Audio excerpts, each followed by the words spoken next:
My college roommate told everyone I was weird and antisocial. 10 years later, he showed up at my door asking for a job recommendation. Marcus knocked on my apartment door last Tuesday night, holding a bottle of wine and wearing that same fake smile from college. Hey, roomie. Long time no see. Mind if I come in? I hadn't spoken to Marcus in 10 years. Not since graduation day when he told our entire dorm floor that rooming with me had been like living with a ghost who never talked to anyone. What brings you to Portland? I asked, not moving from the doorway. Actually, that's what I wanted to discuss. I heard through the grapevine that you work at Meridian Tech now. Pretty impressive, man. Marcus had spent 4 years making me feel like a social outcast. While I stayed in our room studying or working on personal projects, he'd throw parties and tell people I was that weird kid who never comes out of his cave. I'd hear him in the hallway. Yeah, my roommate's pretty antisocial. Nice enough guy, but he's got zero social skills. Probably end up working in some basement somewhere. How did you find my address? I asked. LinkedIn stalking. He laughed. Saw you're a senior developer at Meridian. That's actually perfect timing because I just moved here for a fresh start, and I'm hoping you could put in a good word for me. He pushed past me into my living room, making himself comfortable on my couch like we were old friends. I've been struggling to break into tech. My marketing background isn't translating well, and honestly, I could use someone on the inside to vouch for me. I sat across from him, curious where this was going. Remember how we used to joke about you becoming some computer nerd? Well, turns out you were ahead of the curve. I should have been nicer to the future tech mogul, right? Tech mogul? Come on, don't be modest. Senior developer at a Fortune 500 company.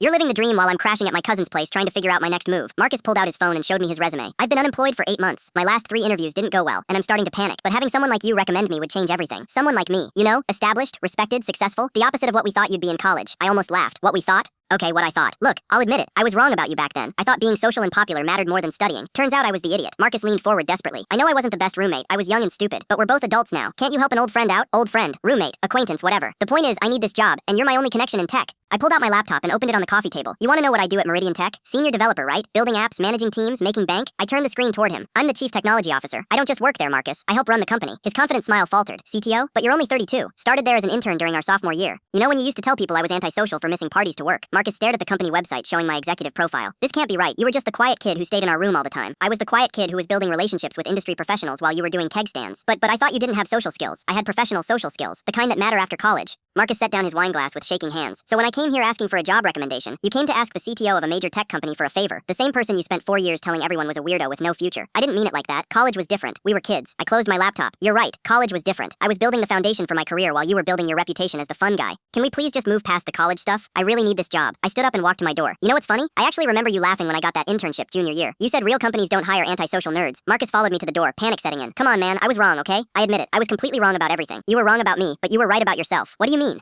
You said being social and popular was more important than developing actual skills. You built your entire identity around being liked instead of being competent. I opened the door. Now you're 32, unemployed, and asking the antisocial nerd to save your career. Please, just one recommendation. I'll do anything. Here's my recommendation. Learn some actual skills. Stop trying to network your way into jobs you're not qualified for. As he walked toward the elevator, Marcus turned back one more time. You're really not going to help me? Marcus, I spent 4 years listening to you tell people I'd never amount to anything. Now you want me to tell people you will. The elevator doors closed on his defeated expression. 20 minutes later, he texted. I'm sorry for how I treated you in college. I was immature and wrong. I replied, apology accepted. But recommendations are for people I'd actually recommend.